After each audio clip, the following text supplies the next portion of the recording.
4장입니다.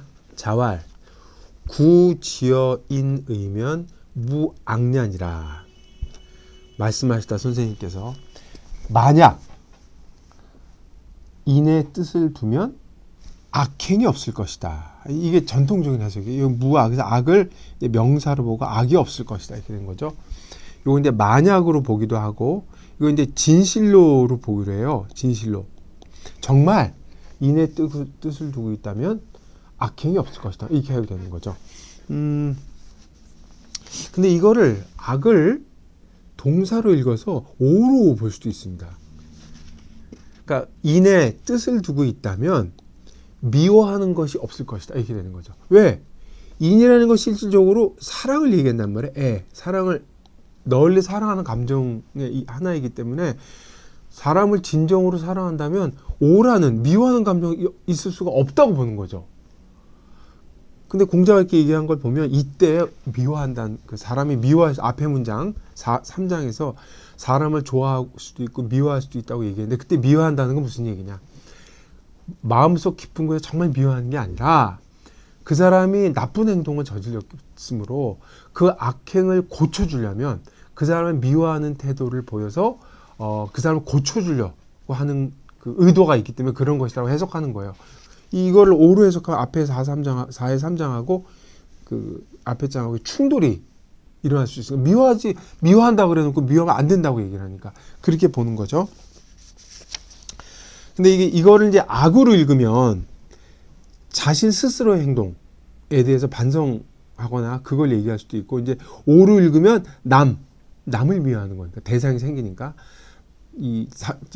범위가 좀 확대된다. 그러니까 사회성이 좀 개입이 되게 되죠. 근데 동중서라는 사람이 이거를 해석한 게 되게 흥미로운데, 동중서는 이 구절을 일반론적으로 해석하면 동시에 법집행자에게 해주는 말로 해석한 거예요.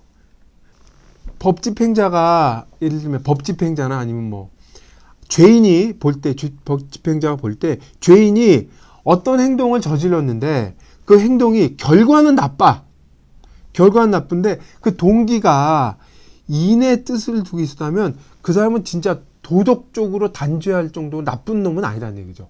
법조문 때문에 어쩔 수 없이 그를 처벌하긴 하지만 그 행동의 동기를 볼 때 완전히 나쁜 놈이라고 보기 어렵다라고 얘기를 하고 있어요. 되게 흥미로운 해석이죠.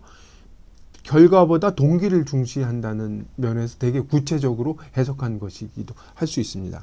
재밌는 해석으로 볼 수 있죠.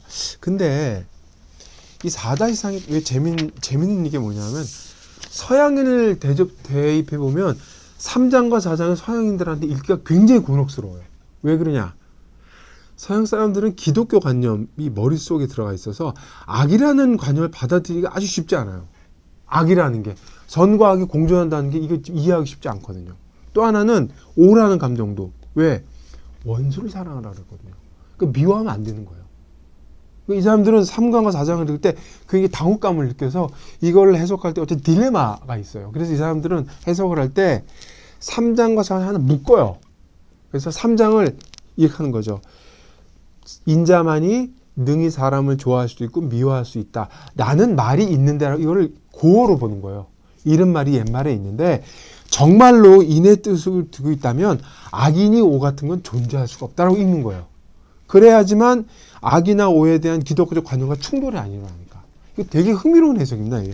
그러니까 거꾸로 얘기하면 당대 문화적 이데올로기나 아니면 그 나라 갖고 있었던 문화적 자산이 독서에게 지대한 영향을 미친다는 거죠. 이게 서양의 경우가 볼 수 있는데, 이 또한 논어에서 각 시대별로 읽을 때 차이가 난다는 면을 생각할 때 시사해 주는 면이 많이 크다고 하겠습니다.